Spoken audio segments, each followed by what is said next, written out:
Hi, I'm Rich Torrey. Welcome to another Level Up Cartooning. All you ever need to follow along with me is a pencil and paper. It doesn't get any easier than that, right? If you've been with me for the last few weeks, then you know we've been drawing things in threes. Last week, we drew 3 different versions of Bugs Bunny. Before that, we drew 3 different versions of Mickey Mouse. Well, this week, we're going to do a variation of that. We're going to draw 3 different dog characters from some of Hanna-Barbera's classic cartoons. Being that Hanna-Barbera did nearly 250 different cartoon series during their reign as Saturday morning cartoon kings, there are a lot to choose from. But I settled on 3 of their very best. Starting with one of their first, the one and only Huckleberry Hound. Voiced by the legendary Daws Butler, Huck was the star of his own Huckleberry Hound show starting in the late 1950s, which went on to become the very first cartoon show to ever win an Emmy. Next, we'll draw Astro, the awesome family pet from the equally awesome Jetsons cartoon. Astro is sort of the precursor to Scooby-Doo. They're both Great Danes, so he's similar in size and proportions to Scooby. He also had the same rudimentary grasp of the English language as Scooby, with everything starting with the letter R. In fact, the voice of Astro, Don Messick, also did the voice of Scooby. Finally, we'll draw Muttley, that sneaky sidekick of Dick Dastardly from the Wacky Races cartoon, and later, Dastardly and Muttley and their flying machines. You may remember we drew Dick Dastardly earlier this year. Muttley is mostly well known for his wheezy, snickering laugh. By the way, Muttley's voice was also done by the same man who did Scooby and Astro, Don Messick. Anyway, before we get started, make sure you hit the thumbs up and the subscribe button, as it helps this channel to grow, and hit the bell so you never miss a lesson. Alright, so let's draw our 3 Hanna-Barbera pooches, Huckleberry Hound, Astro, and Muttley.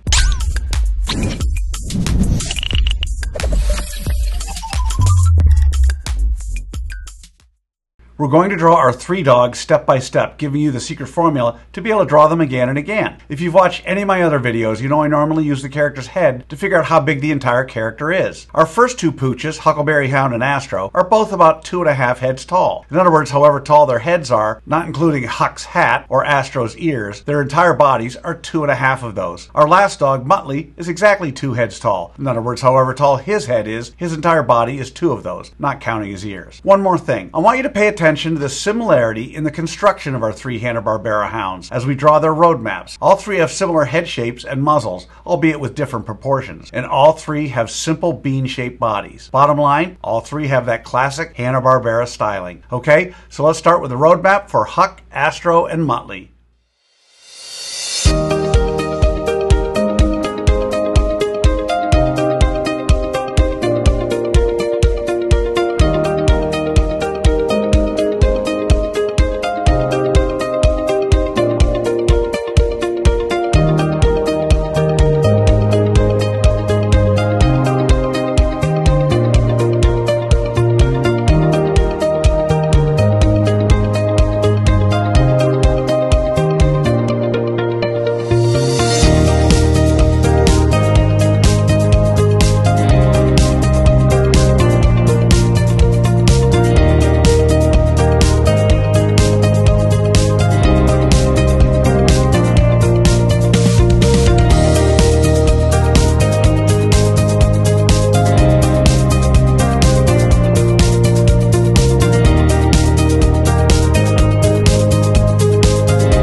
So there's our roadmap for our 3 Hanna-Barbera dogs. Now we're on to step 2. In this step, we do what I call roughing out the features. I want to remind you that until the 3rd and final step, you want to draw as light as possible. You'll see that I use guidelines to help me to know where to put some of our pooch's features. We don't want those guidelines in the final drawing, so you want to draw them light enough to be able to erase them easily. Okay, so let's rough out the features for Huckleberry Hound, Astro, and Muttley.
Alright, so there are the roughed out features of our 3 Hanna-Barbera canines. So now with the roadmap done and the features roughed out, it's time for that final step. In step 3, we get to have fun. We get to draw in the final details of our 3 cartoon dogs. We don't have to guess where to put things because we've already done all the hard work to figure that out. In this step, it's okay to draw darker, but don't press too hard or mindlessly retrace over the lines you've already drawn. Always draw with an eye on tweaking and improving until the very end. So let's draw in the details for Huck, Astro, and Muttley.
Alrighty, there they are, 3 of Hanna-Barbera's most well-known dogs, Huckleberry Hound, Astro, and Muttley. So how do you think you did? Understand, if you've never drawn any of these Hanna-Barbera hounds before, you cannot expect to have drawn them perfectly. You notice I don't spend time coloring our Hanna-Barbera dogs during this video because I want my lesson to focus solely on the drawing process. Now you have the secret formula, the process for drawing Huck, Astro, and Muttley. And with that, you can draw them again and again. By all means, color them when you're done. I promise each time you draw them, it'll be a little better and a little easier. I also promise the more you work with me, the better you're going to get at all of your cartoon characters. For those of you who want to go a little deeper, click on the link below for my free 4-part drawing series, where I spend more time explaining the details and the thinking behind each step in what I call the level up cartooning process. So I'd love to see your drawings of Huck, Astro, and Muttley. If you can, post them on either Facebook or Instagram, and don't forget to include the hashtag #LevelUpCartooning. I hope you had as much fun as I did with this one. Remember to subscribe, and thanks for joining me. Until next time, keep drawing, my friends.